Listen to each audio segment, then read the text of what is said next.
Guys, it's Davey here, and it's currently day 64. Hopefully, you guys had a wonderful day and doing better than yesterday.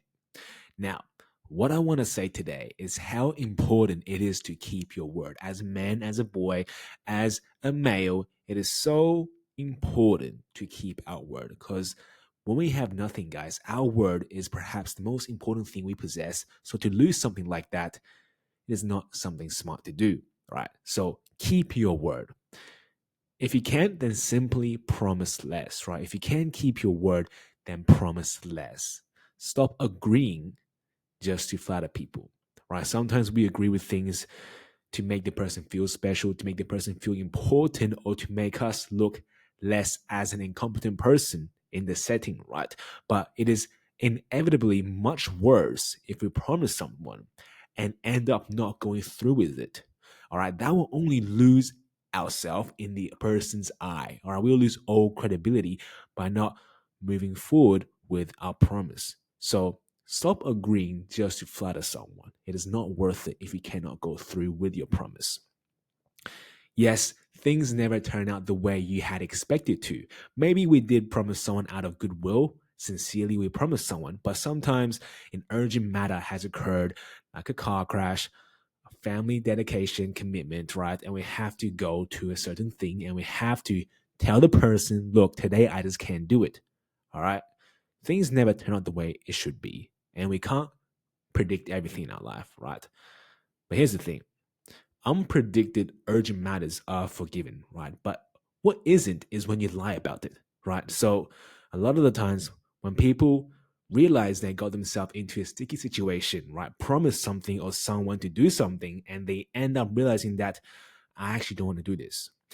Instead of being honest with them without having the balls, they make up a fake story or fake emergency matter and tell the person, look, I can't come today. Maybe my dog had a broke his leg or my mom, had a car crash, whatever, right? Whatever how serious the matter may be, they will lie about it.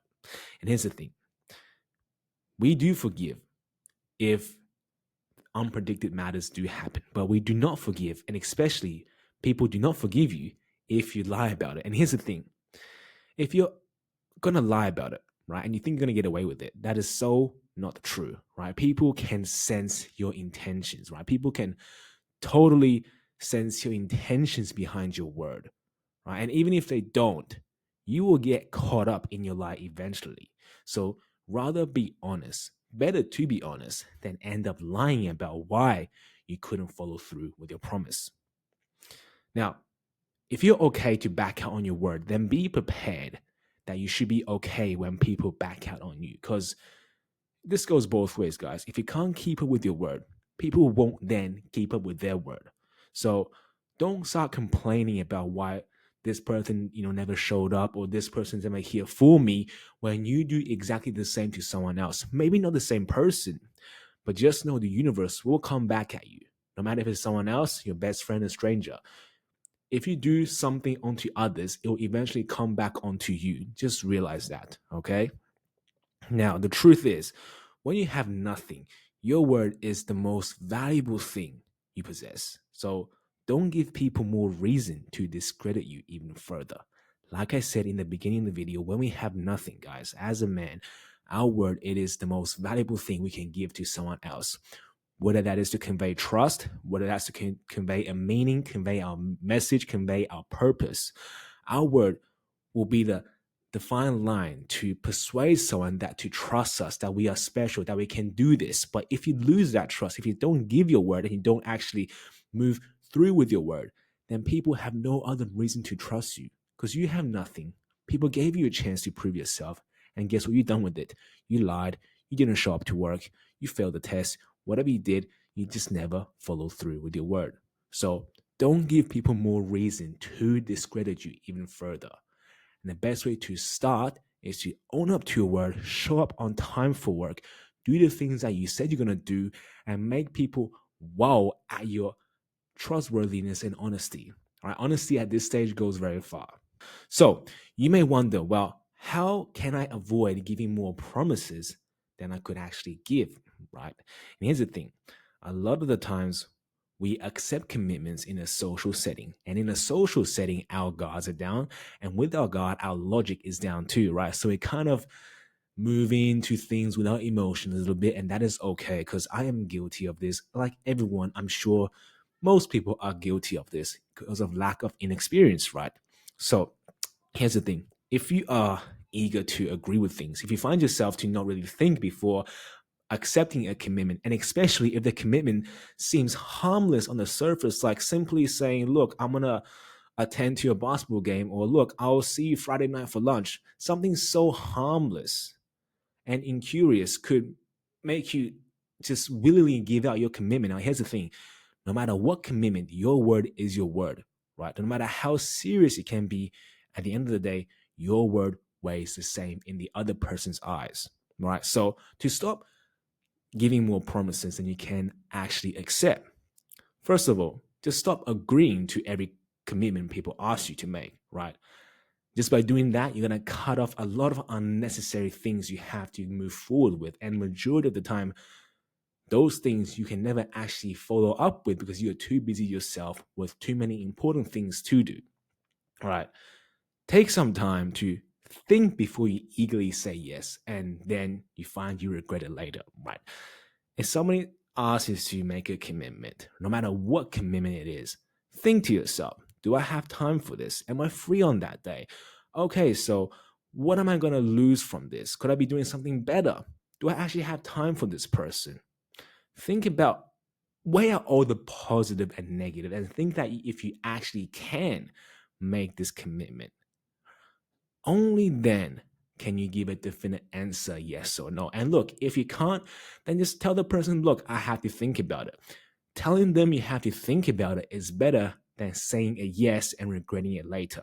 Because thinking about it, you're still thinking about it. People know it's a maybe. All right. So people know that you're not saying yes or no. It's a possibility. And that's better than saying yes and not following up with it later. All right.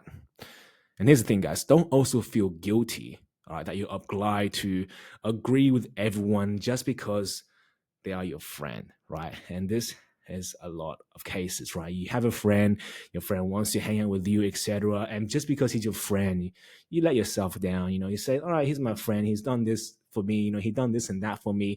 So I'm glad to do this. Now, that's not the truth. That's not the truth, all right? Yes, he's your friend. He done things for you. And that doesn't mean to be ungrateful for him. I'm not saying don't hang out with him or don't spend time with him. I'm saying that you can be a better friend in other ways than committing to things that you truly don't want to do, right? You can be friends. You can be a better friend in different ways. Now, look, if him telling you to do something that only interests him and doesn't interest you, and if you don't go forward with it and he hates you or dislikes you for it, then probably he's not a good friend because at the end of the day, he is trying to force you to become someone that he wants you to become. And that is not accepting you on a base level. So just know if he's telling you to go fishing and you don't want to go fishing and he resents you for that later, just know that he's probably not a good friend and he's not a good friend to spend time with, right? So just know you are not obliged to do anything for your friend. You're not obliged to make any commitments with them. You can be a better friend in different ways, all right? But that doesn't mean don't appreciate your friends. Appreciate everyone who actually cares for you, and vice versa, you should care for them in whatever matter or reason that suits you. Also, when you do decline or you say you can't accept a commitment or you can't make this promise, it is always better to explain to them why you can't than promise them and not come through with it, right? Always explain why you can't go through with it. And obviously, we all have agreed to things that we know we didn't want to do or haven't really gave it a thought, right? We all had done that. I had done that. You had done that. We all had done that. Now, here's the thing. That is okay, right? That is okay if we had made mistakes in the past. So fix any bridges. All right. Be vulnerable if you were wrong. Admit to your fault. I'm not saying be vulnerable in a weak sense, right? People may associate vulnerable being like helpless. I am not saying that. I'm only saying admit you're wrong. Open up that, okay, I did make a mistake. And that's simply being vulnerable. All right? I'm not saying go cry, go talk about your daddy issues or something. Just be simply admitting you're wrong when you've done something wrong in the past, right? It is okay to make mistakes. It is not okay, however, to stay arrogant and egotistic and say that you had done nothing wrong when exactly you had done something wrong. Now, if you have, it is okay. Fix the bridges that you had hurt. But when you do so, I don't want you to seek any outcome, right? I don't want you to seek forgiveness for say by admitting you're wrong. Simply admit you're wrong and ask for nothing in return. Own up to your fault today and be better today. But that's all I gotta say for today, guys. Hopefully, you guys had a wonderful weekend. And if you guys had learned something from this, then that is amazing. But if not, I'll be here on Sunday. So, see you guys then. Bye bye.